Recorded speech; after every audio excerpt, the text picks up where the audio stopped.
Hello, नमस्कार। एक बार फिर से स्वागत है आप सभी का आपके अपने यूट्यूब चैनल के स्टडी पॉइंट में। आज हम अध्ययन करेंगे समकालीन विश्व राजनीति कक्षा 12 का 12 की पुस्तक का प्रथम अध्याय, दो ध्रुवीयता का अंत। दो ध्रुव थे, उनका अंत किस तरीके से हुआ और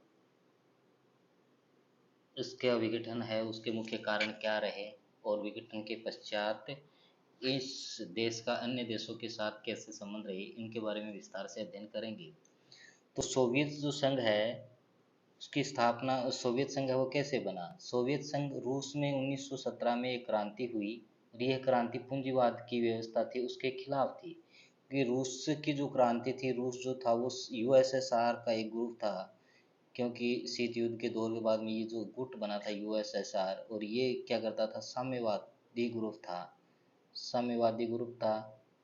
और ये पूंजीवादी ग्रुप यूएसए जो समूह था, यूएसए ये पूंजीवादी ग्रुप था, उसका समर्थन करता था, पूंजीवाद का समर्थन करता था। तो ये जो साम्यवाद पूंजीवाद का ये क्या खिलाफ थी। इस क्रांति के बाद सोवियत संघ यूएसएसआर अस्तित्व में आया और उसमें कुल 15 गणराज्य है उनको मिलाकर बनाया गया था। इसमें एक तो रूस था और इसके अलावा 14 अन्य देश भी शामिल थे। 14 है वो अन्य देश इसमें क्या थे, शामिल थे।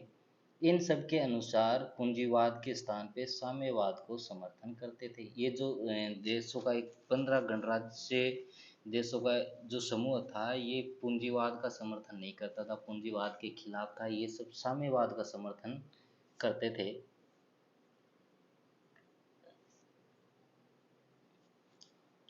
अब सोवियत संघ की विशेषताएं क्या थी? सोवियत संघ था, उसकी क्या क्या विशेषताएं हैं वो थी।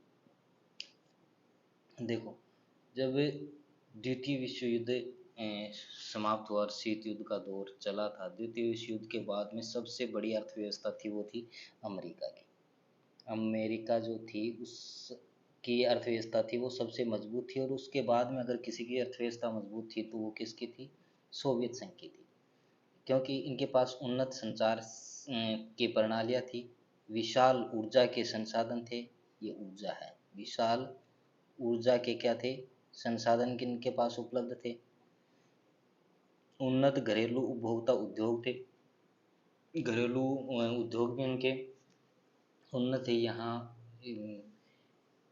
एक छोटी सी आलपिन से लेकर कार तक के उद्योग थे वो स्थापित थे।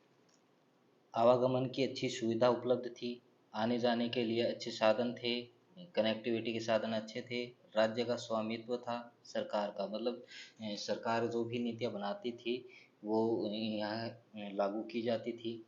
रोजगार उपलब्ध थे, स्वास्थ्य सुविधा भी अच्छी तरीके से यहाँ उपलब्ध थी। स्वास्थ्य की अच्छी सुविधाएं थी वो सोवियत संघ के अंदर उपस्थित थी। के बाद में इसमें कमियां क्या रही? सोवियत संघ है उसमें कमियां है वो क्या रही? सोवियत संघ के विघटन हुआ क्यों, क्या कमियां रही होगी? तो राजनीतिक आर्थिक संस्थाओं में कमजोरी होने लगी, संसाधनों का दुरुपयोग करने लगे। जो भी संसाधन इनके पास उपलब्ध थे उनके दुरुपयोग है ये वो यहाँ के लोग है, राजनेता वगैरह है वो करने लगे। कम्युनिस्ट पार्टी का शासन था वो बुरा था, क्योंकि यहाँ पे सोवियत संघ में सिर्फ एक ही पार्टी का प्रभुत्व था और वो थी कम्युनिस्ट पार्टी, इसके अलावा कोई अन्य पार्टी नहीं थी। तो ये जो कम्युनिस्ट पार्टी थी उस वो जनता के साथ बुरा व्यवहार करने लगी, और जनता का कम्युनिस्ट पार्टी से विश्वास है वो धीरे धीरे कम होता जा रहा था। जनता की इच्छा को पूरा करने में सरकार असमर्थ थी, कि जनता जिस तरीके का विकास चाहती थी, जिस तरीके की योजनाएं चाहती थी उनको पूरा नहीं कर पा रही थी यहाँ की सरकार। जनता को गलत जानकारी दी गई कि सोवियत संघ जो है वो विकास कर रहा है, सोवियत संघ वो विकास कर रहा है, जबकि वास्तविक स्थिति में ऐसा नहीं था। कम्युनिस्ट पार्टी के नेताओं को विशेष अधिकार मिले हुए थे। यहाँ जो कम्युनिस्ट पार्टी के नेता थे उनको विशेष अधिकार मिले हुए थे, क्योंकि वो जनता की सेवा करने में तत्पर नहीं थे। गोरबाचेव की सुधार की नीतियाँ फेल हो गई थी। यहाँ का एक नेता था गोर्बाचेव, जिन्होंने सोवियत संघ की स्थिति को सुधारने के लिए कुछ नीतियों को लागू किया, और वो नीतियाँ भी है वो यहाँ पे असफल हो गई थी। और इन सारी बातों के कारण सोवियत संघ है वो धीरे धीरे है वो विघटन की ओर जाता रहा। सोवियत संघ था, उसका विघटन है वो हुआ क्यों, और उसके परिणाम क्या थे? सोवियत संघ के विघटन के परिणाम था कि विघटन के बाद में शीत युद्ध है वो समाप्त हो गया था।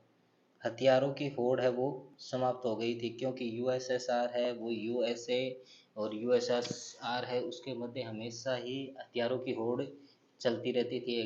एक दूसरे को ताकतवर साबित करने के लिए ज़्यादातर जो खर्चा था वो हथियारों पर करते थे। एकमात्र महाशक्ति अमेरिका बचा था, क्योंकि जो विश्व में दो महाशक्तियाँ थी, एक यूएसएसआर थी और एक अमेरिका थी। जब से सोवियत संघ था उसका विघटन हो गया, उसके बाद में है महाशक्ति एकमात्र बची और वो थी अमेरिका। नए देशों का उदय हुआ, क्योंकि यूएसएसआर थे उसमें कुल 15 गणराज्य देश थे। अब इनका विघटन हुआ तो नए देश है वो बने और नए देशों का उदय हुआ। विचारधारा की लड़ाई है वो खत्म हो गई। यूएसएसआर और यूएसए के मध्य हमेशा विचारधारा की लड़ाई चलती थी, क्योंकि यूएसए था वो पूंजीवाद का समर्थन करता था और यूएसएसआर था वो हमेशा साम्यवाद को समर्थन करता था। ये निजीकरण को बढ़ावा देते थे, ये साम्यवाद के बढ़ावा देते थे। इस तरीके इनकी जो विचारधाराएं थी वो आपस में एक दूसरे के विपरीत थी, और इनके मध्य हमेशा ही इसकी लड़ाई चलती रहती थी। अब जो सोवियत संघ है उसका विघटन हो गया, तो उसके पश्चात ये जो विचारधारा की लड़ाई है वो खत्म हो गई। शोक थेरेपी है उसको अपनाया गया, ये शोक थेरेपी है उसको अपनाया गया, जिसके बारे में अपन नेक्स्ट वीडियो में पढ़ेंगे। तो इस वीडियो में आज के लिए इतना ही। अगले वीडियो में हम सोवियत संघ के विघटन और उनके परिणाम और शोक थेरेपी है इनके बारे में विस्तार से अध्ययन करेंगे।